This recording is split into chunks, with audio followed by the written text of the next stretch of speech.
네, 지난주에는 이제 예수님의 성전 청결 사건과 관련해서 이제 옛 유월절 대신하는 어린 양 예수님의 십자가의 죽으심이 이제 복음이라는 것을 살펴봤고요.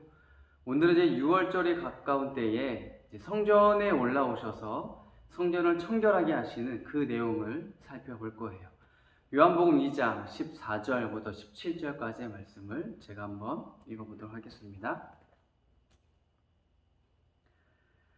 성전 안에서 소와 양과 비둘기 파는 사람들과 돈 바꾸는 사람들이 앉아 있는 것을 보시고 노끈으로 채찍을 만드사 양이나 소를 다 성전에서 내쫓으시고 돈 바꾸는 사람들의 돈을 쏟으시며 상을 엎으시고 비둘기 파는 사람들에게 이르시되 이것을 여기서 가져와라. 내 아버지의 집으로 장사하는 집을 만들지 말라 하시니 제자들이 성경 말씀에 주의 전을 사모하는 열심이 나를 삼키리라 한 것을 기억하더라. 아멘.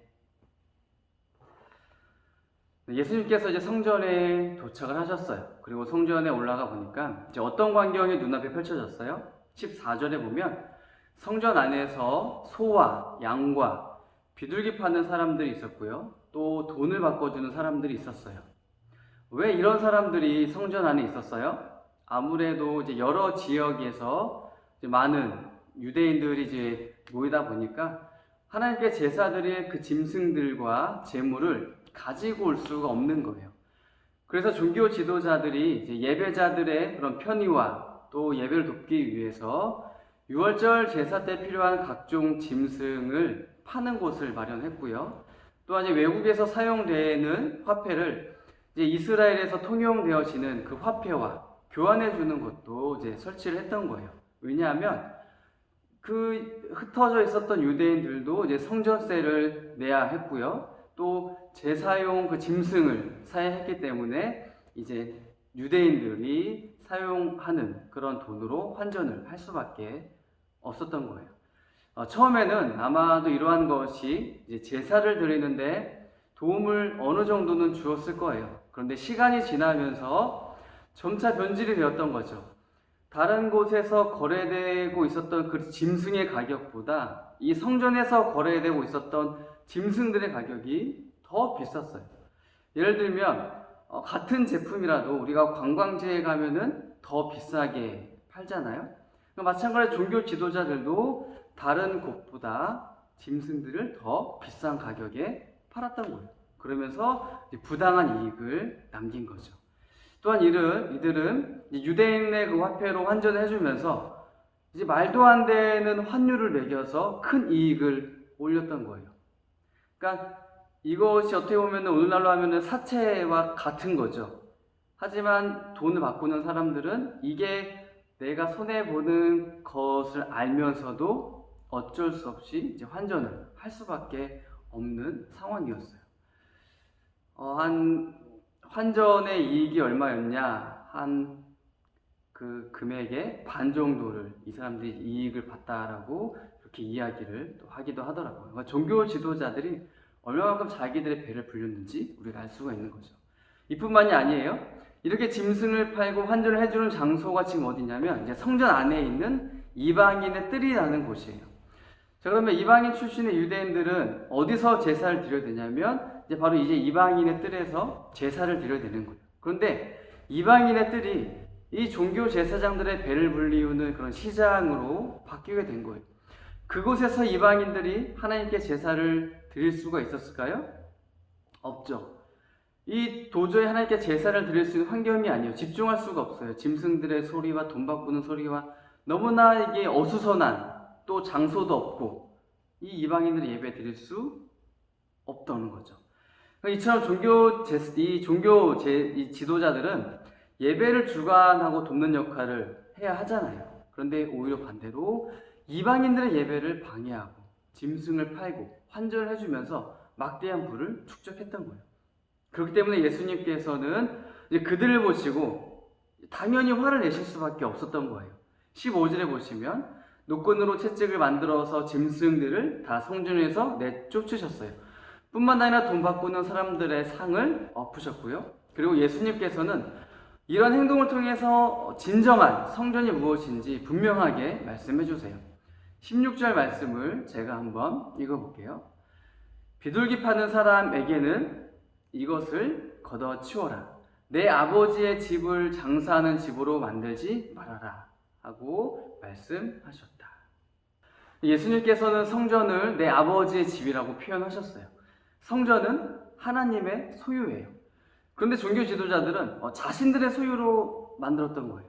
그래서 내 마음대로 성전을 자신들의 이익을 추구하는 것에 이용을 했어요. 하나님을 예배하는 것보다 그 예배를 이용해서 돈을 버는 것이 그들의 목적이었어요. 이런 예수님의 행동은 겉으로는 이제 성전에서 행해지는 그런 악한 일들을 다 없애시고 이제 온전히 하나님을 예배하는 곳이 되게 하셨다라고 볼 수가 있어요. 그리고 내면적으로는 기존 성전이 갖고 있었던 기능을 완전히 무너뜨리는 것으로 볼 수가 있어요. 예수님께서는 제사에 필요한 짐승들까지도 다 내쫓으셨잖아요. 그러면은 무엇을 가지고 제사를 드려요?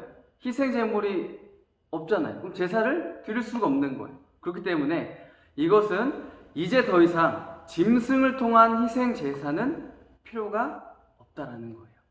대신에 어린 양이신 예수님께서 자신이 직접 희생 제물이 되어서 이제 완전한 제사를 하나님께 드리신다는 거예요. 그렇기 때문에 이후로는 하나님께 짐승을 드리는 것이 아니라 완전한 희생 제물이 되어주신 그 예수님을 통해서만 하나님께 나아갈 수 있다는 것을 보여주시는 거예요. 이처럼 예수님께서는 성전 청결 사건을 통해서 옛 성전을 대신하는 새 성전이신 예수님 자신을 보여주고 계시는 거예요. 그리고 이러한 예수님의 모습을 보고 제자들은 이렇게 고백을 하는 거죠. 17절 말씀을 제가 한번 읽어볼게요. 제자들은 주의 집을 생각하는 열정이 나를 삼킬 것이다 하고 기록된 성경 말씀을 기억하였다. 이 말씀은 이제 시편 69편 9절의 말씀인데요. 시편에서는 이제 과거 시제로 되어 있어요. 근데 요한복음에서는 이것을 미래 시제로 사용을 했던 거예요. 나를 삼킬 것이다.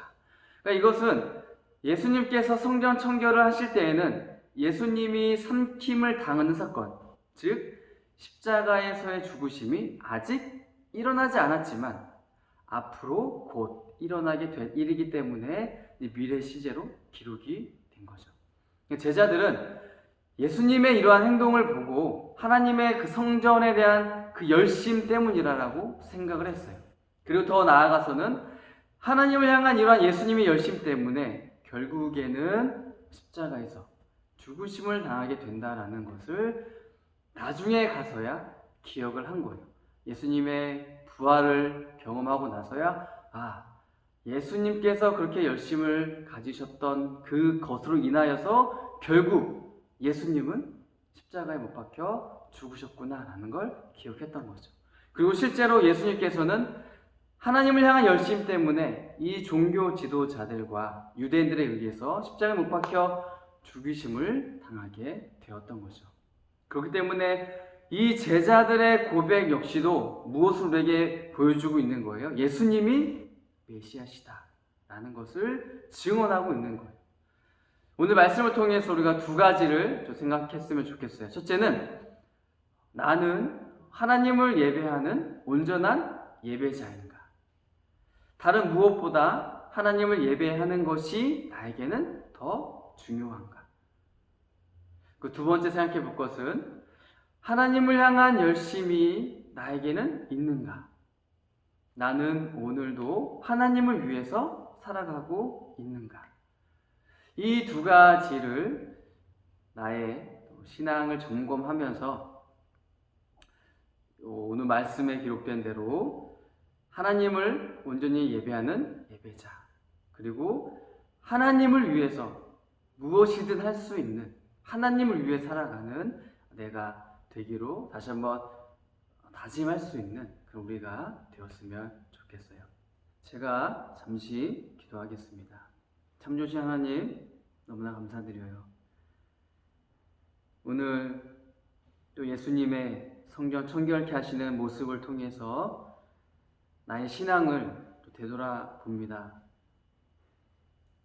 성전을 이용하고 예배를 이용하고 하나님의 이름을 이용해서 돈을 벌고 가난하고 힘없는 사람들을 억압하고 착취했던 그런 종교 지도자들의 모습을 통하여서 오늘 나의 마음속에 나의 중심에 하나님이 있는가?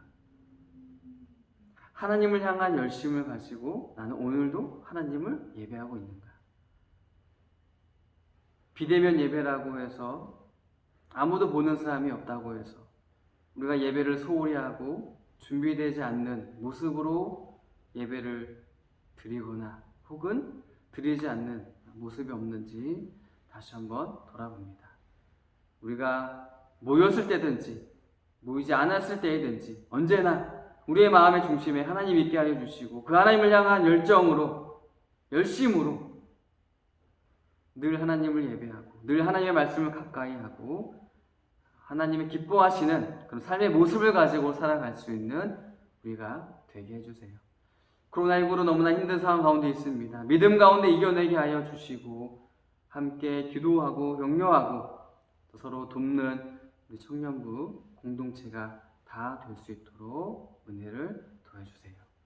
감사하며 예수님의 이름으로 기도드립니다. 아멘.